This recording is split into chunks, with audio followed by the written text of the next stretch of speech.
All right, so it is the middle of the afternoon here in Tacoma, and so I am doing pretty good.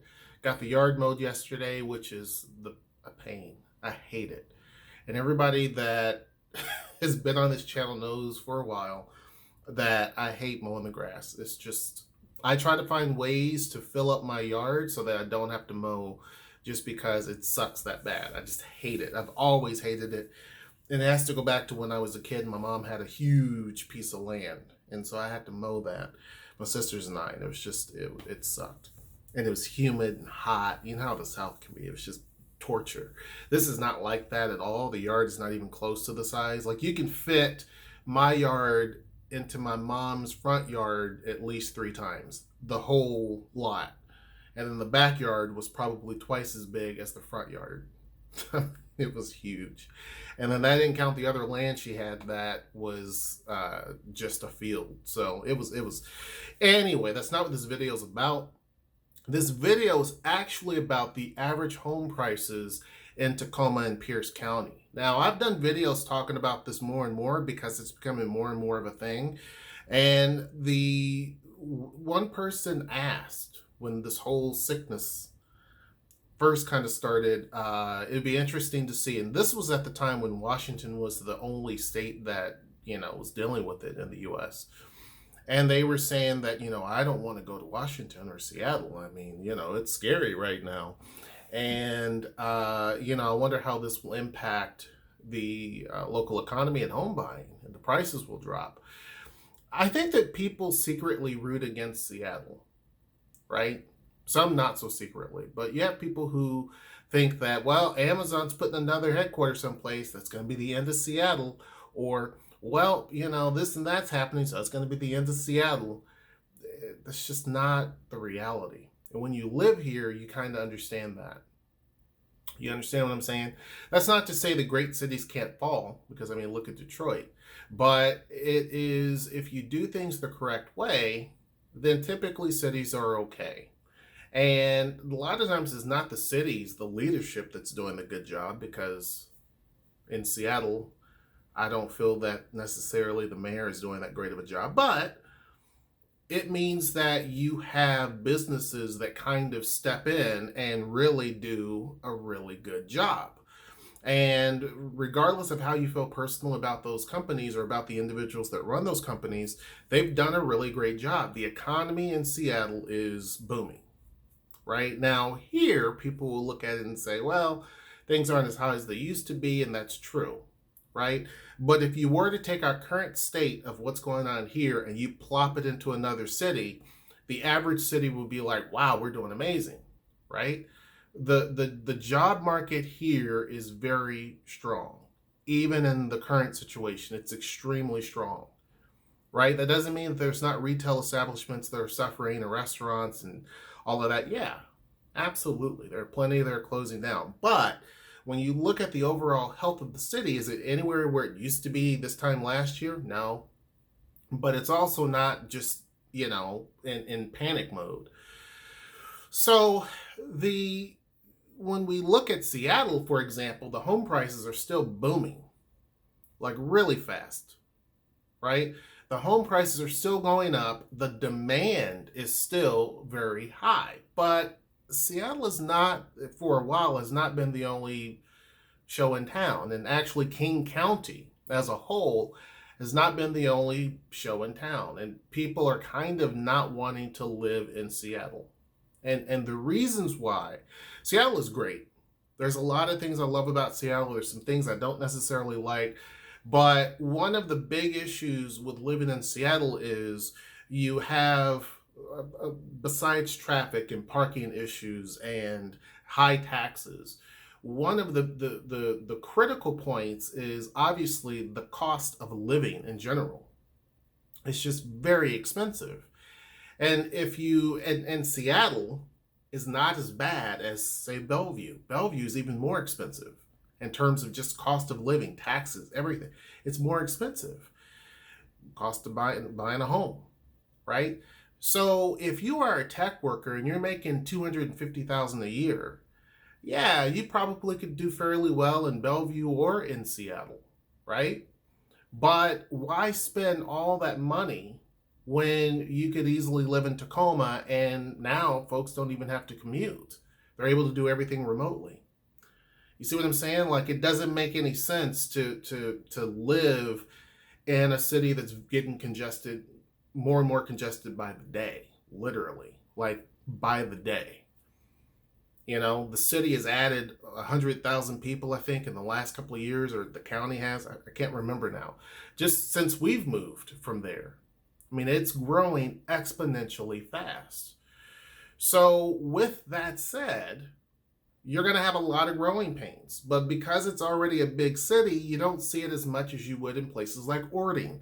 I did a video that went up now, and it basically says this Tacoma suburb home prices have skyrocketed. And the city of Ording doesn't even have 10,000 people. But because now the global sickness is basically making it where companies have to allow more social distancing and a lot of the working from home, folks are saying you're not going to live anywhere, right? I mean, I'm close enough. I'm not like in another state, but I'm close enough to where if I have to go in, then cool. But I can live anywhere and I can get a lot of house. Ording, there's a lot of brand new builds. You don't see a lot of that here anymore. There's a lot of brand new builds in designer communities. You have gated communities. You have all the stuff that's there. Now, Ording doesn't have a huge amount of diversity. There's a lot of things that some people may have an issue with, but it's an up and coming area. And so you're seeing a lot of people say, look, I mean, I can spend $350,000 on a house in Ording and it's going to look really, really nice. Or if I spend $600,000, you're getting a really, really brand new, nice, top of the line, very spacious house in Ording, right? Whereas you're just getting kind of all right in Seattle, right? So Ording is feeling the brunt of a lot of people coming from California, coming from Seattle, coming from Tacoma, out there in other places are moving right there to Ording, and it's pushing the prices up there because there's definitely not a lot of supply, and the developers aren't done building. They can't build homes fast enough for that to take the ease off of things.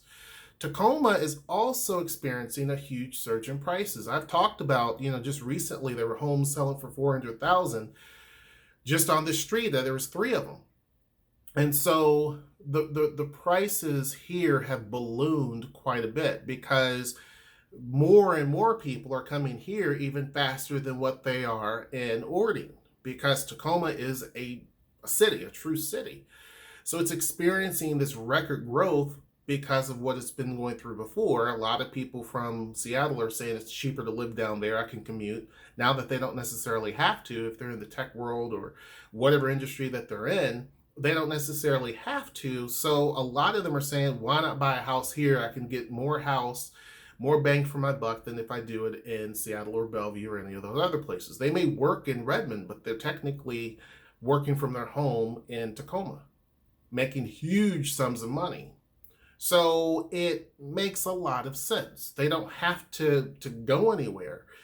So what that does is a couple of different things. One, a lot of people are still wanting to come here to Tacoma. For 2, because of the sickness, folks are able to work from home, right? So that means you're going to have more pressure down here. For 3, because more and more people have to work from home, a lot of folks are concerned about selling their home down here. So you don't have as many people selling their homes as they typically would, even though this is the hot time of the year when people start buying homes anyway. So now you have all of this huge demand, which you already had a lot of demand, but you have even more. And you have a very little thin supply because people are afraid to sell. They don't know where they're going to go. They don't want to take the risk of going and looking at homes someplace else. There's so many different things, or the jobs that they had in another state or that they're looking at is maybe not a sure thing. So people are staying put. That doesn't affect the fact that there's more and more people rolling into the city every single day. The average home price for Tacoma now is at $410,000. $410,000. Now, this is a city where not that long ago, homes for $80,000, $90,000 was not unheard of. Now you have home prices that are on average 410,000. Can you find something cheaper than that? Sure. Can you find something much more pricier than that? Sure. But when you start having homes in the 700,000 range also becoming short supply, that goes to show that here it is a very tight and difficult market. Now, similar to Ording, they talk about in Ording, a house went on the market and had 25 offers. What do you do? So not only do they now say, let's have an offer here, but also a backup offer. So if you don't go through, this person's ready to move. The house is guaranteed to sell. Most homes, if I put this home up now, like it's 2:30 in the afternoon on a Tuesday. Is today Tuesday? Yeah, it's Tuesday. So if I put this home up today, it would probably be sold by today, by the close of business, easily. There would be offers pretty quickly. And especially the location that we are, it would be pretty quick. There's a home not far from here that we really like the street. It was really nice. We can walk to it. It's really nice, manicured lawns, all of that. It's something we could afford. And Noelle called on it, even though we weren't necessarily serious about moving. And they already said that there's already, I forget how many offers. And it was only on the market that morning. We had just happened to walk by. But they said that there's already offers and they're already in a contract with them, the person that's wanting to buy. It's that quick. So, and that is a very nice home. That home is, I'm not going to mention the price, but hold on. All right, I'm back. That was Noelle. So, but that's a really nice home, really large lot. And that's the thing, that with a home like that in Seattle, it's easily going to be $800,000. Has a massive backyard. It's fully fenced in the front. It's gated, has an electronic gate and everything. But it easily would be $800,000 in Seattle. And that's where people are saying, like, why would I pay for a house that's just really average in Seattle when I can have something like this? Has air conditioning, everything. Why do that? And so that is where Seattle is starting to take a little bit of a dip, and it has been for quite some time in terms of interest, because you don't necessarily have to live right there in Seattle. You're seeing the effects. I did a video talking about the Tacoma market, which is a new farmers market pavilion. You're already seeing a lot of companies from Olympia and from Seattle, mainly from Seattle, coming down, right? It's not just in that development, but in others. But you're seeing a lot of that mainly because this is the other viable option. Bellevue doesn't make sense for a lot of these companies, right? It's a little too ritzy, right? Also, the retail space there is extremely expensive. There's not a lot of places you can really go that's not going to break the bank. Here, it makes so much sense. You can't even compare the two. A new development that still they're putting in the electrical lines is by far cheaper than anything you're going to find that's been around for a long time in Bellevue or in Seattle. So and it's a touristy spot anyway, Point Ruston. Why would you not take that as an opportunity? You see what I'm saying? So there will come a point when Tacoma does level out and gets very close to Seattle. It's going to take some years to get there. It's going to take some years to get there. But the demand is so high that now homes here on average are pushing at the 410 mark. And by the time this year is over, I have no idea where it's going to be. But I've had people ask, I would like to buy a home. This is kind of what I'm looking for. This is what I'm hoping for, right? I'm looking for a home that's, 3 bedrooms and, 22,000 square feet and, this, that, and the other. And I try to explain to them that's great. But the chances of you finding a home and being able to just put the money down and walking out that day is very slim. It's very, very slim. 1, it's extremely competitive. For 2, the home that you're looking for and your budget that you're looking at is not going to be what you're going to be getting, right? So you may have a budget in mind, you have a vision in mind, but what you're going to have in reality is going to be way different than what you're thinking. because even with a home that's listed for $380,000, it's definitely not going to sell for $380,000. It's going to probably sell for 430, right? Because you're going to have so many people that are just going to keep pushing it. But just same with this home. The people that we were in contention with threw in a huge chunk of money extra than what the house was for. And because we did an escalation clause, we beat them. You know what I mean? Like, no matter what they did, we would still beat them. So you have to be prepared that it's not as easy as in some markets where you can go. Like, if I went back to Indianapolis, not a problem. If I see a house, it's probably pretty much guaranteed mine as long as everything else checks out. Here, it's not going to be like that. You have 20, 30 people looking at the same home, and 20 or 30, or at least 15 of those are going to be bidding on that home. And some of them are going to come in with cash offers. Some of them are going to be coming in with money that's much more than what the home is even selling for, to the point of where it catches the interest of the county, and then they question whether or not the home's value is even worth that. That's kind of where you are. That's how attractive this area is, mainly due, not just because of the natural beauty that's around us, but it's due to the very lucrative jobs. And that is the one thing that for the time being is not going to dissipate anytime soon. It doesn't matter if there's a global illness going on. It doesn't matter that Amazon has 6, 7, 8, 9, 10 different headquarters. None of those things are going to change the massive drive of people coming here, because it's not just about the global sickness. It's not just about Amazon, right? Or the tech world. There are so many other pieces to the puzzle that makes this area extremely attractive. The medical field. We have a lot of huge hospitals here that are hiring constantly. We have research facilities here. They're constantly looking for people. The ports are big, big, big thing. All of those logistics companies, manufacturing. I mean, Boeing. I mean, there's shipbuilders here. So there's always going to be a need for people to come in. And all of those jobs I mentioned are not small potato jobs. They pay really good money. So yeah, right now, Tacoma is doing very, very well. The folks that are saying I'm going to wait a year or two, just make sure that you're prepared for what the market's going to throw at you.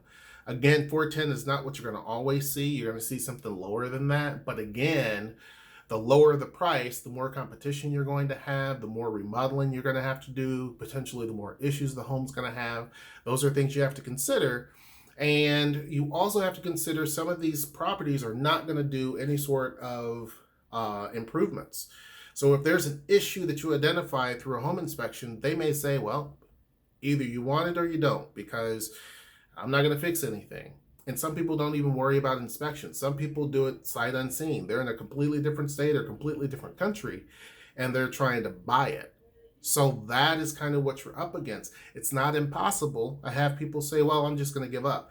It's not impossible. But when you're looking at the entire Puget Sound region, and I'm throwing Olympia in there, I'm throwing places all the way over to Orting, all the way up to the Canadian border, that this entire huge region, you're going to be facing some difficulties when you're trying to buy a home, period. It doesn't matter if you go out to, near the mountain into some small town, you're still going to face huge competition. You can go out to an island someplace. You're still going to face huge competition because people are looking everywhere for a deal. And now that the region has really ramped up how to get from point A to point B easier, and the fact that people don't have to necessarily commute in, it's changing the dynamic of the market pretty quickly, and it's pushing the prices up everywhere very fast. Tacoma is being hit pretty hard. If you're looking to buy a home and you're thinking, maybe I'll do it in a year or two, I have the option of moving when I want to, I would say don't wait. And I've said that before. Don't wait to do it, because if you do, the price is going to just leapfrog. Our home here has leapfrogged so much that I have to check to see if the value was correct. It didn't make any sense, because just probably 6 months prior, the value was here. Now it's like, boom. So, that doesn't make sense. We got a card from the county assessor's office, and the value has just jumped. So their taxes also I'm taxed more, right? Because that's what counts. It's not what the realtors in the market is claiming. It's what the county claims, and the assessor's office. They look at that. They look at the community. They look at all of the home improvements, all the landscaping that's being done. Like this area is starting to look like the landscaping of Seattle. You can drive through Seattle neighborhoods and you can see all the pretty ornate landscaping. That's exactly what's happening here. So the assessor's office look at all of the beauty and all the new builds and all of the stuff that's going on, and the values go up. So we're feeling the pinch. Now, if you have a home, it's good, right? Mostly, as long as you can afford the increased taxes. But if you're looking for a home, it's very, very challenging. I would say make sure you have all your ducks in a row. Make sure that you buy a home much less than what you can afford. If you're able to afford, someone told me they can afford a home for $700,000. That's great. If you can, try to find a home for 500 and something thousand, because that gives you so much of a buffer that you can do whatever it is that you want to do. That gives you $200,000 that you can really do and meander however you want to do, versus looking right at 700,000 or 650,000, because you're going to be priced out. Anyhow, I can go on and on and on. Hope you guys enjoyed this video. Make sure you like, share, subscribe, join our Discord, which is down in the description box below. And until next time, I will see you. Take care.